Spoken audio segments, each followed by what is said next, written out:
ជំរាបសួរសួស្តីបងប្អូនទាំងអស់គ្នាថ្ងៃនេះទៅផ្សារឃើញកូនត្រីគេបងបានកូនត្រីធម្មជាតិហ្មងឡើងសិតតពងទួយទេប៉ុន្តែពងវាឡើងពេញតែហ្មងដល់ពេលឃើញល្អចឹងទៅក៏សម្រេចចិត្តថាទិញកន្លះគីឡូ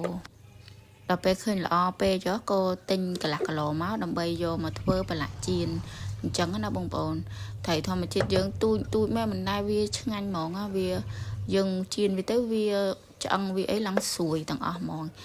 យើងធ្វើកាត់តាគ្រាន់តែសកាហើយនឹងកាត់កតុយកាត់ក្បាលវាធម្មតាមកបានហើយអត់បាច់ចំវះទេពីព្រោះអីវាមានពងក្នុងនឹងឡើងណែនពោះតែហ្មងណានេះពងដល់ពេលបន្ទាប់មកយើងចាប់ផ្ដើមយកវា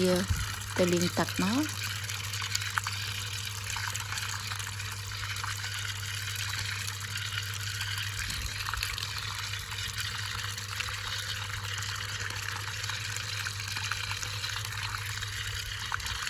ជើងលាងវាឲ្យស្អាតមកណាបងប្អូនខ្ញុំ voice over ខ្លះដាក់សលេងស៊ីនឲ្យបងប្អូនស្ដាប់ខ្លះចឹងណា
យើងចៀនវាតាមមកល្មមឆ្អិនមកកុំឲ្យវាក្រៀមពេកពីព្រោះអី